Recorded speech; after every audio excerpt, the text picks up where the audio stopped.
Welcome back to my channel again. Friends, कैसे हो आप सब। तो आज मैं आप लोगों के साथ शेयर कर रही हूँ कुछ हैबिट्स जिन्हें आप अगर फॉलो करते हैं तो आप अपने घर को कैसे क्लीन और वेल ऑर्गेनाइज रखना है वो आप अच्छे से समझ लेंगे।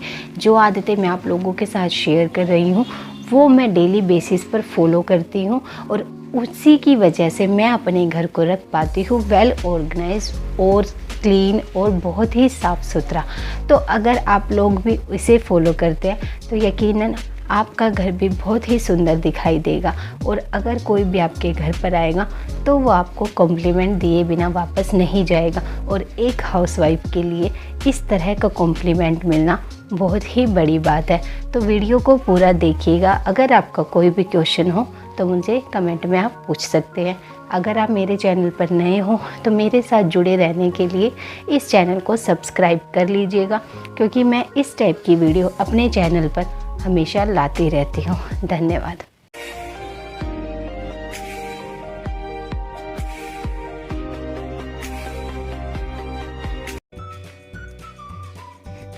मैं मोस्टली मॉर्निंग में 6:30 पर उठ जाती हूँ।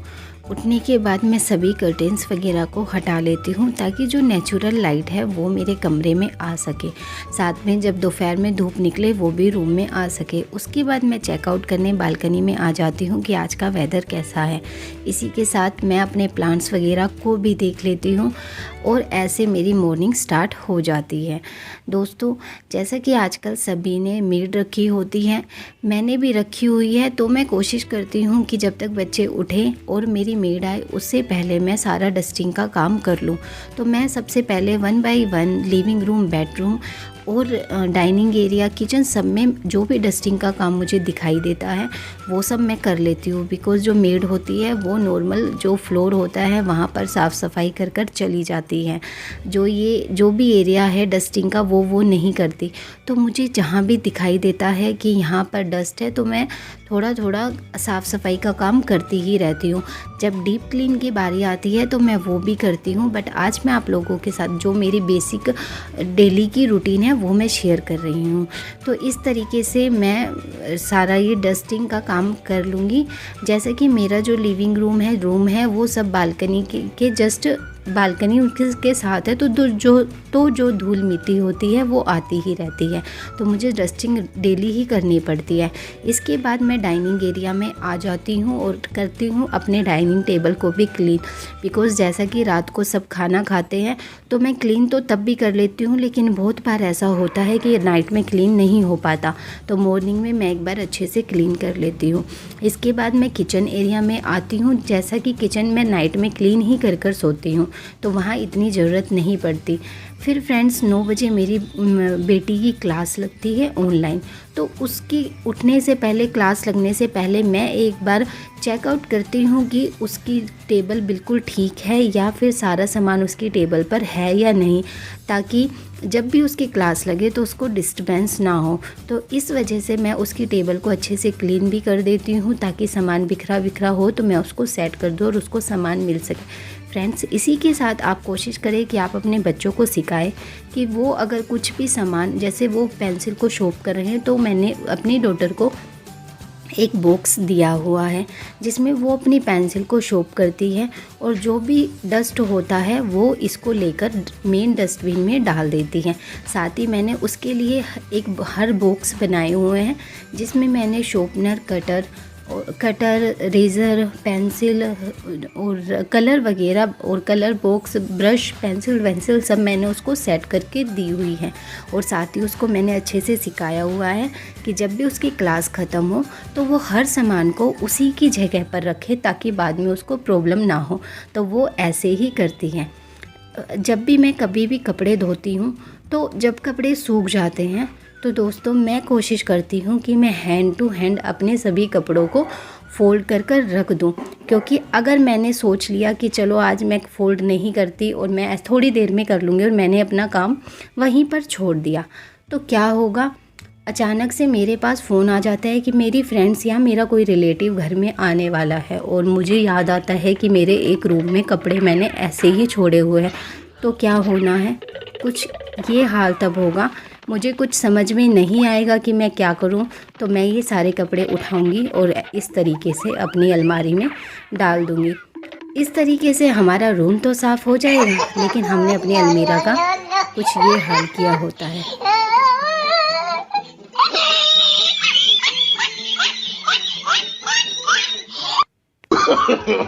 No, no, no, no.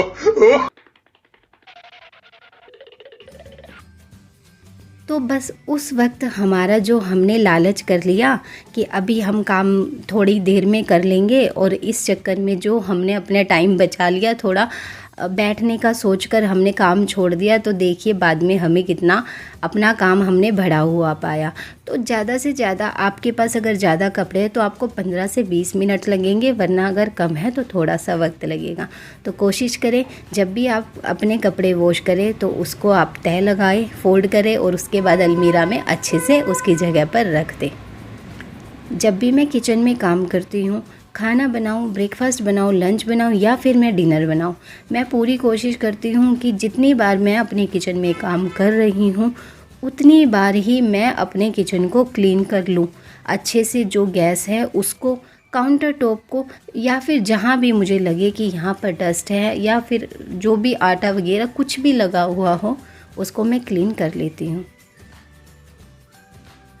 एक बात का मैं ध्यान रखती हूँ कि मैंने जो सामान जहाँ से लिया है मैं उस सामान को प्रॉपर उसी की जगह पर रखूँ, ताकि वो सामान बाद में मुझे ईज़िली मिल जाए।